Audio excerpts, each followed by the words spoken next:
one clearance away from the victory. 3 points to margin. There it is. Bale sends him inside 50, and this is huge for Melbourne. The siren will sound, and the Roos resurrection is unfolding before our eyes. Paul Roos will record his second win for the Demons, and there it is. There's the siren. Melbourne have won the biggest upset of the year. They can't believe it. Adelaide Crows fans can't believe it either. There's the siren! The Demons have won at Adelaide Oval. What a victory! Football never ceases to amaze. Even when you think you know, you never know.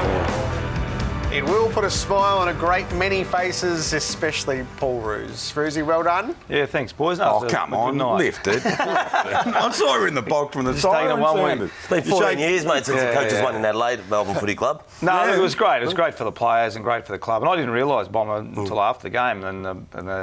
And Ryan said 2001. So, look, the players were fantastic. And to win that game would have been a shame to lose after being 36 points up. But to win the game was just exceptional for the club. You said here round one, and we all spoke about, what are you trying to achieve? And one of the things you said, we want this football club to be respected again. Everyone watching that game on the TV felt an enormous amount of respect for, A, the players, B, the team, but a couple of individual players, and one was Chris Torres, another one's Jack Viney, we'll talk about in a second. I thought Dean Turlock was great, and Jack Grimes, a spoil on Patrick Dangerfield. Was as good a spoil Bomber as you'll see in... You're excited, right? It was great to see Bomber. Yeah. I think the general public would have just loved seeing the celebrations after. That was just genuine happiness, wasn't it, by the Melbourne players? It was great. No, I think the effort, we talked about the effort, Robbo, round one, that at least if Melbourne people come and watch the game and watch it Saturday night against the Doggies, hopefully they see a brand and a system and what Bomber set up at Geelong and now trying to do at Essendon and Clarko. I talked to the players about the Hawthorn-Geelong game the other week, just having a recognised brand. And when you see the effort of some of the players Saturday night, that's the big thing. You mentioned Dawes, but you could have gone through the whole team and sort of said, well, that was just terrific effort. And that's just the minimum standards. It's a big difference to last year, the way Melbourne are playing. They're playing footy again, which is great. It would have been a travesty if you got run over right at the end. Do you get a bit nervy, a bit anxious in the box? Because it's out of your control to at that stage. Well, I said to Chip Frawley today, 33 seconds to go, and I can't think it was Brody Smith might have kicked out of bounds and I fall hard again. And we've won it now. The last thing we needed was Chip to kick it out of bounds on the floor. And he did. And it was game back on. Sando left the box and went down. And he would have gone downstairs and gone, where'd that come from? So I was very, very nervous then. But there was one player. These are the celebrations. I want to talk them over if I can. And you're right, Bomber. You've taken teams interstate to win games of football. Yeah.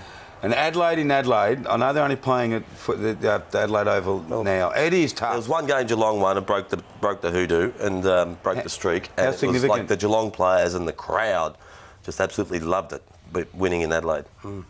There was a there was a moment in the last quarter when Patrick Dangerfield he kicked that goal. Do you have time? You know that goal I'm talking about. Yeah. Do you have time to think to yourself, God Almighty, how good was that? Or do you think who was on him? Yes and no. You think who was on him, but you think he's probably the only guy that could kick it. So they're the sort of things you think about. The individual phenomenal. Shame it doesn't look like Melbourne though. But the individual brilliance, isn't it? I mean, we can't be in awe of it, but you think, and that's why sometimes if a guy something like that does, you don't. Well, who was on him? Who should have been? But too good. You just take your hat off and you say, well, that's just a great piece of play. The news of the night is Jack Viney has been referred direct to the tribunal tomorrow night by the match review panel, which has laid a charge of rough conduct. So let's have a look at this. It's left Tom Lynch with a broken jaw, and I have no doubt that's why it has been referred to the tribunal. Will the club plead not guilty? Yeah, absolutely. No question. Yeah, no question. Are you surprised that he will have to front the tribunal? Well, given it's a tribunal matter, I don't think I can sort of say anything. But we'll defend it vigorously. No question about that. Have you got any thoughts, Bomber? Is it only because of the broken jaw though? It's gone to. I would say yes. Because it's not. Didn't look bad. Like if he hadn't broken his jaw and made contact, he got low, he turned. Yeah, feet stay on the ground, there's nothing malicious in it at all. That's the word that we often use here on 360. I'm not sure he even got him high. I'm not sure that he broke his jaw. I would be quite confident going and defending this tomorrow night under the banner of circumstances beyond the player's control. is I actually think that's just a collision rather than a bump. I think Viney's hand is limp. I don't believe he has braced to bump him. I think he's turned to mitigate the contact. And I believe if the case is mounted properly by the club tomorrow night, he'll be found not guilty. Yeah, well, clearly we've had a really good look at it, and some of the things you've suggested, you know. He didn't make contact with Walsh's head, did he? Well, again, I'm not sure how much I can say. Well, how many times did you see the video? All I can say is, you know, we believe that, you know, with Jack, he's sort of bracing. Really Jack's slow actually motion there. bracing himself for contact, you know, because there's two guys coming the other way rather than. What if he pulled out? Not even a bump, really, I know. is it? He protected himself at the end. How would you like to have a 105 kilogram player running at you with Giorgio right on his back? Yeah. What's Viney supposed to do? Stand there and go like that and just welcome the hit? Or he'd protect himself instinctively in a half a second to decide? And win the ball. And then go off and win the ball afterwards. I think hard. Dermot Breton called this a landmark tribunal hearing tomorrow night in the game, and I tend to agree with him. If Viney goes out for this, I don't know what's the next avenue, but it just doesn't sit comfortably with me. No, it would be a landmark moment in footy, wouldn't it? Because it just from that point forward, if someone gets hurt, Are they responsible are they for that? responsible? Always. Always. Yeah. Whatever the context. Yeah. So the threshold would be we don't want anyone getting hurt. Injured, yeah, but people are going to get injured. They always have. You know the funny thing about it, you two played in a very bad era of violence, and you know when people... Violence? Yeah, but you know when people are going after people. Yeah. You can see absolutely. It. Yeah, You can see it. No question. Yeah. He's not going after No, that. no. That's just footy. It's pretty robust sort of game these days. That's So not right. It's entirely possible the system will work well here, I think. There's a player with a broken jaw. Let's have that explained. Let's have a case heard. Let's hear all the evidence, and let's have the tribunal go, do you know what? There's nothing, that's just unfortunate, not guilty. Unless we criticise it too much, Jared, and then they might just stick their heels in. Let's just hold faith that this will pan out. Do you want to talk about Dawes before we talk Essendon? You want me to? Well, I think you've made a good case, so why not check with the coach? What did you think of Chris Dawes' game? Well, we had him the best player, and the coaches, when our coaches got together, we thought just significant. His work rate is exceptional. It's good when you get to work with players. You obviously see them a lot closer up. And I saw Chris as a Melbourne player, probably more as a Collingwood player because he didn't play much last year. But he's important to us, and his work rate is just exceptional. You know, he's a big guy. I mean, he's about 105 kilos, but his ability to carry his body around the ground and get to contest. He runs too. He runs. tackles and everything. He was doing everything, wasn't he? He had 14 contested possessions on the weekend. Yep. 14. 14 for centre half forward. 7 of them were at ground ball level. Yep. He's marking better than I thought he could mark, or he was a flat hander a lot. That tackle was just phenomenal. What really interested me, Roos, at one stage he got in the face of Jack Watts and almost, reached in and ripped his heart out and said, come with me. Yeah. And I thought to myself, you can't buy that enthusiasm, Bomber. He's an amazing person, isn't he? He's come from a good school and he's captain of the school or something. Yeah, a terrific fella. And look, he's a real leader. He's been at a really successful footy club. He's got a real presence around the club. He's got a presence on the ground, and look, he was very, very good for us. Did you have the sensation on Saturday night that you coached their ears off to get the result that you did? Yeah, and lost my voice in the process. Yeah, it was a hard night's work, both on and off the field. Yeah, we had to really dig deep. We trained a little bit hard and long and fast, but we took a bit of a risk. But we nearly messed it up. But we got home, and that's the only thing that matters, really, at the end of the day. Are you still happy or unhappy with the way you're playing as a team? No, I'm happy. You don't have to be playing your best footy this time of year, and we've really pitted out and fallen away the last 3-4 years. So there's a bit of strategy there, and it was a hard draw at the start of the year, and now we're just back into a different phase. So you must be happy with is Dustin Fletcher. Oh yeah, it's phenomenal, really. He's incredible, isn't he? It is a phenomenal thing that we are seeing in AFL footy now. Yeah, it is. He's going to be 40, 39 this week. It's extraordinary. Yeah, and if he plays next year, he's going to be 40, Bomber. I mean, he's such a smart player, isn't he? Just his ability to read the football and conserve energy. He's better than last year. He's better. Yeah. He's playing better football than last year. He's lost a little bit of weight. He's lost weight. He did. You do that when you get old. Yeah. But he seems quicker than last year. He's getting penetration. He kicked the ball out of the back half and found someone on the wing. He kicked it 58 metres. Drop punt. late in the last quarter when your legs are heavy. I just think he's such an efficient footballer, isn't he? Yeah. He doesn't waste energy getting to spots where he's going to have to run back to the other spot where he left. You know, a lot of players do that. They leave one spot, go to it. Oh, what am I doing over here? And they end up running back to the same spot they started at. He's probably done that a lot of times and said, that's not worth doing. Yeah, it's not I'll worth just doing stay here. again. And, he's just a phenomenal player. It's 40. it's inconceivable that the Bulldogs weren't trying to do something about it. Is he just smarter than the surrounds? Yeah, sometimes in a box you can see the problem, you try and fix it, and you still can't fix it. Did that happen with Brendan on the weekend? With Hooker and Fletcher. Williams, I think, was the one that was really slow to try and. Yeah. It was. Yeah. They just couldn't fix it. They couldn't fix it. So who's at blame there? When the message is going out, Yeah.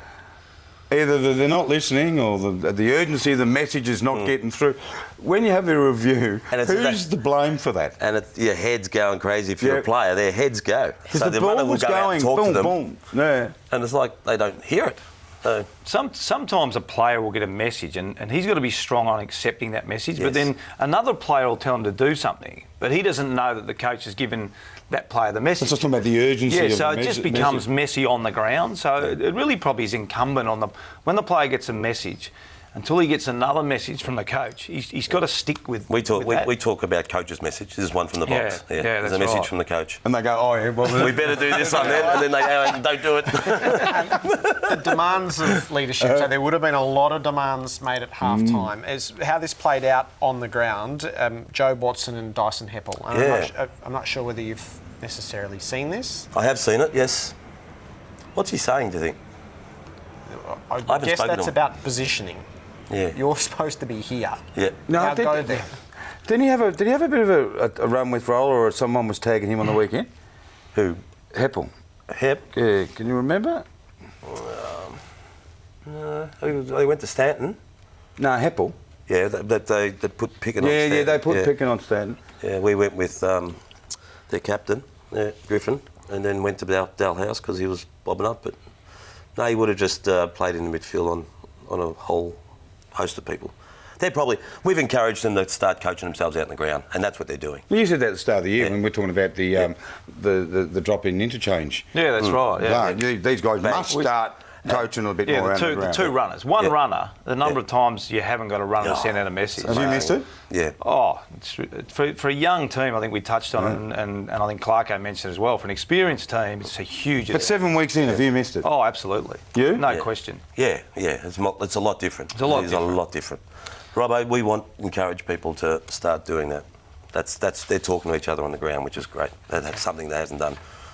What did we see in Gold Coast yesterday, do you think? Was that the coming of age? Well, you probably have to go back in time to listen to what people were saying. I mean, I think some people were saying 4 years ago they'll win a premiership in 4 years. Others will say they make the 8. Others will say... So I think it's just a natural progression that everyone thought. Are they ahead? Are they behind? I just look at it as a natural progression. I mean, they've got some really good, talented young boys. They're now 4 years in, 3-4 years in. So it's just... whether you think they're ahead or behind, I think they're around the mark that people thought they would. Forget the talent. You guys look at footy differently. Yep. We said that last week. When you look at them and you see the way they structure up and get around the stoppages and all that, are they playing mature footy? Oh, yeah. Or are they just excitement machines and they got some tools that they can get to? Or are they structurally sound on the field? Well, I wouldn't put words in Bluey's mouth. I'm sure there's a lot of things he wants to work on, but they are a much more mature footy team. Yeah. There's no question. Presti's older and even Amira's 2 years in, but they're bigs. Look like bigs now. They look like men as opposed to boys. The half backs, half forwards. So everyone's really The developed. strength of their team's going to be midfield, though, isn't it? Yeah, it is. It's going to be. They've focused on getting the best electric, midfield mate, they it's can possibly electric. get. Swallow, Prestio, Amira, Ablett. They got incredible. Benell, yeah. Wins when you're coming through the development phase. So you look at the Bulldogs and they just can't get their results yet. But you look at North Melbourne and they fluctuate. And I think back to Geelong, I think it was in 2003, and there were a set of games that you would lose by 2 and a bit goals. Yep. Is that just waiting for it to arrive, that you've done all the teaching but you can't rush progress? You can't rush it. And I don't know the North Melbourne, I don't know close enough, but if your team is changing how they play and losing the teams they should beat and then beating sides they probably should lose to, that'd be worse than actually just getting out and playing consistent footy every week and then just getting run over, and that's what the Geelong boys did. Like we were up against Brisbane, all the good teams. We'd match them early and then just pitter out, and then we got longer and longer into games, and then it was that moment where you just broke through, bang. Can you see? That's a good time. Good feeling. Can you see in Pressure the off. Bulldogs? Can you see in the Bulldogs a bit of what you and Brendan McCartney would have done in those days that would have been frustrating? Yeah. They're working on their attack more and their method, and they're moving the ball quicker. Their defences and the contested ball, I mean, has been fantastic. So it's just stages for them. Yeah, but they do look pretty consistent. Don't they? Every time I've seen them play, they look pretty much the same way. Yeah, I think they are a consistent team. You talk about consistency. It's stating the obvious, but one thing you notice coming back into it's a long game. And if you're a young team, it is a long game. You know, we're 6 up at half time or 5 up at half time. You've got another 60 minutes to go. You know, so it's a very, very long game for footy. You've got to do a lot right if you're a young team to win games. Oh, you to earn your cash. Won't me. No, that doesn't worry me. It's the players that are out there playing. The Breast Cancer Network. Yeah, he earned his cash on the weekend. Oh, I did. Doing something no other coach has done in 14 years. It's Melbourne and the Bulldogs and a special Melbourne jumper. Big night Saturday night against the Bulldogs, Breast Cancer Network Australia. So trying to get 15,000 people out on the ground, and that's the number of people that get diagnosed with breast cancer every year. So it's a great cause, and not just for Bulldogs and Melbourne supporters. Let's get everyone out there. If you've got nothing on Saturday night, get out there, support, get on the ground before the game. It's a fantastic cause. Has that been the same jump every time? That's the jump that we'll wear this year. Black. There was pink a few years back. Have you seen the shot above when everyone it's falls? outstanding, It's isn't it? amazing. It's It's something what footy does really, really well. So you can be part of that and be part of the field of women with the shoutforgood.com and just buy the package and go and be part of it. Well, great to have you this week. You're a lot happier. Last week you're grumpy old man. And this week you're a lot happier. Good luck at the Tribunal tomorrow night. Thanks. It's an important night. Yeah. Thank you. We'll talk to you about the bye next week. Okay, Damien Hardwick is coming up on the couch. So a third coach again on a Monday night on Fox Footy, the Richmond coach. Close, getting closer, but not quite yet.